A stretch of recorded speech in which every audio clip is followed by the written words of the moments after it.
Hello YouTubers, Alaska Prepper here. Happy Sunday, ladies and gentlemen. I have so much to go over that there may be 2 videos today, so be on the lookout for a second video. Let me thank you all very much, at least to those of you that participated in Friday's live stream. We had a great time as always. I hope you've been having a great weekend as well. Now let's get into this video because I hope that you are getting ready in every way possible. And no, ladies and gentlemen, that is not fear-mongering. That is just the world that we currently live in, at least the nation that we currently live in. A bad person was caught crossing the southern border illegally, ladies and gentlemen. What was he here to do after he was questioned? Well, he wasn't here to do good things, that's for sure. A member of the Lebanese terrorist group Hezbollah was caught entering the country illegally at the Texas border, where he told agents he was plotting to make an explosive device once settled in the country. This person coming in and getting caught is not what should scare you. What should scare you is the hundreds of thousands of people, if not millions, that have come through our southern border and have not been apprehended, caught in any way, and are now freely roaming throughout our nation. That is what ought to give you concern. And for those of you that are new, thank you very much for joining in my compilation news videos that I normally post on Sundays and Wednesdays. Is just a compilation of the last few days of news that maybe you haven't seen. And what I do is I just skim over them. I leave you the link on a pinned comment so that you can revisit them on your own time if you'd like. These videos also have chapters. That way, if you want to skip from one news item to another, you can do it easily without having to search it through the bar. Just click the chapter on it. So the next thing that we want to talk about, ladies and gentlemen, is this: why is the White House or this administration trying to keep from the American public's eyes what's going on at the southern border? Biden's censorship regime blocks media access at border over embarrassing invasion video that shocked the nation. The media is now being blocked from the scene where we captured a breach by hundreds of migrants in El Paso. Drone video reveals massive New York City migrant tent city kept under wraps by Democrats and the media. Democrats in New York City and their allies in leftist corporate media are keeping a massive migrant shelter hidden from the public, located at a previously operational airfield in southern Brooklyn. This comes as the metro area has been flooded with upward of 175,000 illegal immigrants in just a few short years. Where are they going to go once they're no longer in these tents? We could have solved our homeless problem by now had we given to our homeless here in the United States what we have been given to illegal immigrants coming in through our porous borders. That's my opinion, of course.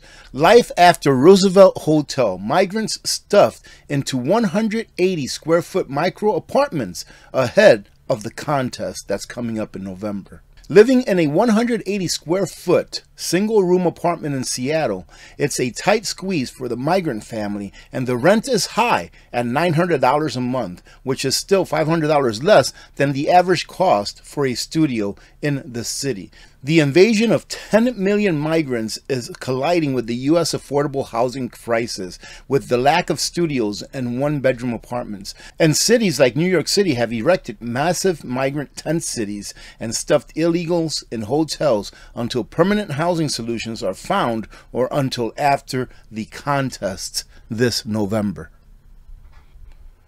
Now, this quote was towards the top of this article, but I wanted to save it for last. Listen to what this person says. This is one of the people living in that apartment. It's warm, she says. We can cook ourselves. We have a private bathroom. It's quiet, said Teresa Garcia, whose family fled from Venezuela, or fled Venezuela. What is she not saying there? It's safe here. We don't have to worry about gangs or about being politically persecuted because we are asylum seekers. No, they're not asylum seekers, ladies and gentlemen. They're economic refugees. And it's against the law for an economic refugee to cross into our nation without going through the front door. but they're the ones being subsidized. They're the ones being helped instead of the people that are actually suffering here in the United States being helped. Now listen, I don't agree in handouts by anyone. I believe that any handouts that are made should be made voluntarily. Let me reword that. I don't agree in handouts by government, because government has to take it from someone in order to give it to someone else. I believe in helping. I believe in handouts, but it should be voluntarily at all times.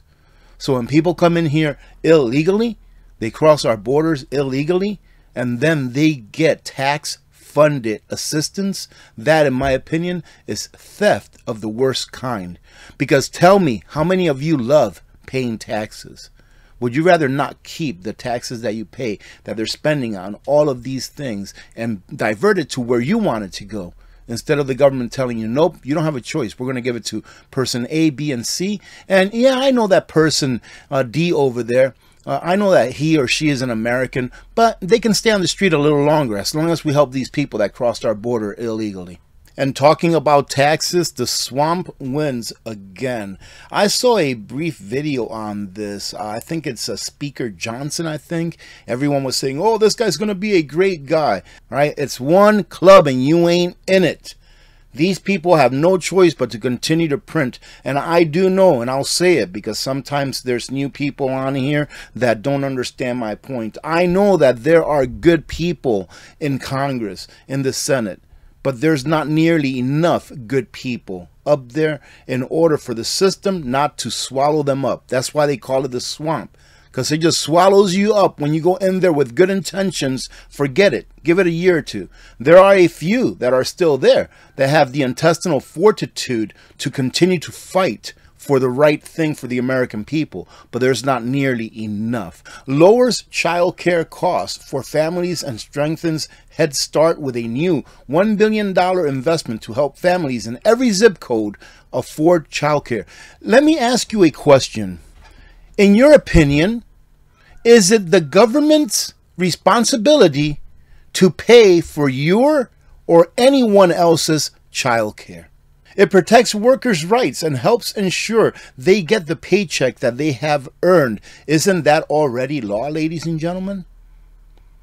Invests in students at every stage of their education and sustains essential investments in our nation's public schools. Have you seen what our public schools have turned into? Do you really believe that schools and government should mix, so that the ideology of whoever is in power at that time can bleed down to your children? Have you seen what's going on in public schools lately? It keeps our country safe and supports our service members and military families with essential investments in our national defense and important additional support for those who serve our country in uniform. It sounds great, but are they really doing that? And how much of that $1.2 trillion bill is going to veterans, is going to support the military actually? Because the last time I heard, ladies and gentlemen, about 20 to 25% of all active duty service members are on SNAP benefits or WIC benefits because they don't get paid enough to buy enough food to feed their families. I almost had to laugh when I read this one. It combats the flow of fentanyl, strengthens our detection and enforcement capabilities. All you have to do to stop 99% of the fentanyl coming into this country, ladies and gentlemen, is stem the borders. Shut them down so that our people can stop overdosing and losing their lives. It delivers critical resources to help meet operational needs at our southern border. Do you really believe that? Increases base funding for humanitarian assistance to support the United States effort to provide emergency food, shelter, water, and basic services. Hey, this sounds pretty good so far. To populations caught in conflict and crisis across the globe. I thought they were going to say the populations caught in conflict and crisis across the United States of America. But I guess we no longer have a government that cares about we the people. All they care about is the vote and getting enough people here that will vote their way. Check this video out. I forget who it was from, but it was reposted by Elon Musk. The Democrat open borders plan to entrench single-party rule, explained in under 2 minutes. 1. Flood the country with untold millions of illegals by land, sea, and air from all over the world, enough to eclipse the populations of 36 individual U.S. states so far. 2. Prioritize the needs of these millions of non-citizens over the needs of the American citizen, with free flights, buses, hotels, meals, and phones, ensuring their loyalty to the political party that imported them. 3. Keep them in the country at all costs, even when they commit violent crime like murder and rape. Attack the language used to describe the criminals, as opposed to the criminals themselves. Slander critics as racist. 4. Ensure their privileges are made irrevocable with city and state sanctuary laws that act as population magnets. Codify permanent status and ensure non-cooperation with ICE. 5. Count the non-citizens in the census that will determine congressional apportionment in the House of Representatives. As of now, that would equal 13 extra congressional districts, a tremendous amount of electoral power. 6. Wage a massive, heavily funded lawfare campaign to change state voting laws that legalize mass mail-in ballots, no signature verification, and no proof of citizenship requirements, making it nearly impossible to prove. 7. Lock in the permanent voting majority with campaign promises of lavish benefits and permanent privileges, enshrining generational fealty to the Democrat Party. 8. Win elections. 9. Entrenched single-party rule has been achieved. The best part? Your tax dollars are paying for it. And we'll finish it off with this, ladies and gentlemen. Western banks warn against EU plans to give Russian funds to Ukraine. Some Western banks are lobbying against an EU plan to use profits made by Russian central bank funds that are frozen in Europe to arm Ukraine, Reuters reported. The European Commission has proposed sending about $3 billion a year per year to Ukraine, using that revenue, pretty much money that they confiscated from Russia. About 90% would go to a fund called the European Peace Facility. Listen to this. European peace facilities so that they can buy more weapons for more war. Sources told Reuters that banks fear they could be held liable by Russia in the future for being involved in the transaction.